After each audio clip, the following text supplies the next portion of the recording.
Cardin. Well, thank you, Mr. Chairman. Let me thank you for your leadership on this issue. I want to thank our witnesses today.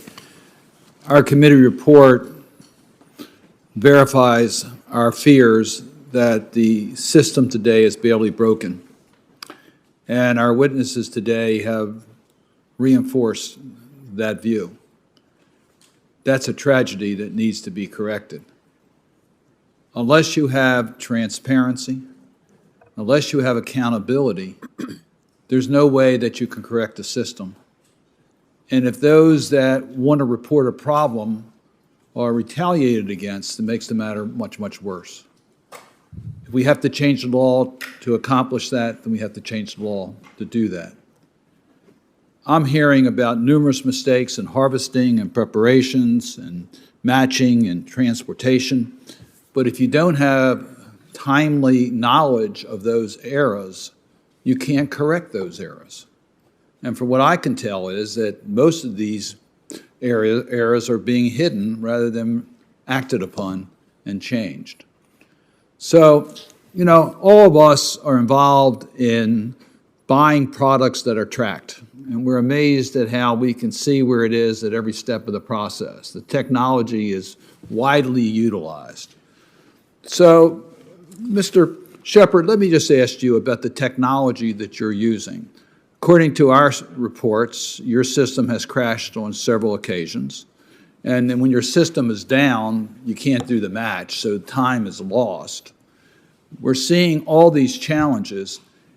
Is there a financial problem as to why you can't update the technology? Is there a reason why we can't get much better performance on vital organs being tracked or matched? What's the problem here? Senator, the OPTN IT system that UNOS operates has 99.99% uptime. It is a highly reliable system. We are audited annually by HRSA. My information shows it had 17 days down since, I think, 1999. That's not correct? In 23 years, yes, sir.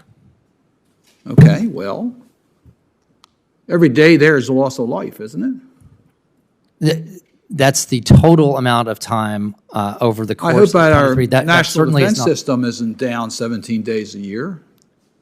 The system has never been down for a day, and to my knowledge, and I have not been at UNOS since 1999, but to my knowledge, there's been maybe one event that was longer than an hour, and that was 3 hours. But the total amount of time since 1999. So you're satisfied with your technology. You think you have the right technology. You're satisfied with your tracking systems now. You think everything is okay? We constantly improve our technology. We're subject to 3 million attempts a day to hack into the patient database, and we successfully repel them all.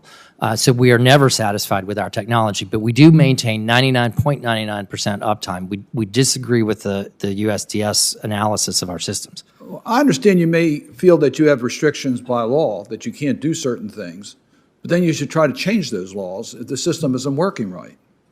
What I don't understand is I've heard so many examples here of mistakes that need to be corrected, whether they're surgical mistakes, whether they are testing mistakes, whether they are shipping mistakes or matching mistakes, and they're not being corrected.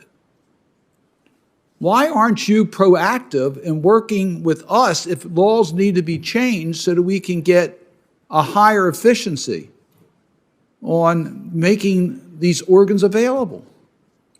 We would be happy to work with the committee and anyone who is interested in legislation that would improve the safety of the system. We work directly in a peer review process with OPOs and transplant hospitals for any either an incident, and many of our incidents, nearly half of our incidents that are reviewed by our peer committee are self-reported.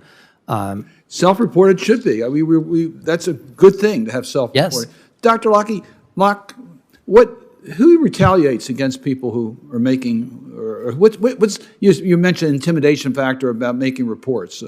Can you just shed a little more light on us as to what is happening out there? I've personally had people come up to me and make comments. I signed a letter along with other members of Region 3 related to some of the emails that were unsealed that disparaged our population in the southeastern United States. And I submitted that letter to UNOS along with other colleagues from Region 3 and had two different board members approach me about and suggest that I should not have done that and that that was inappropriate.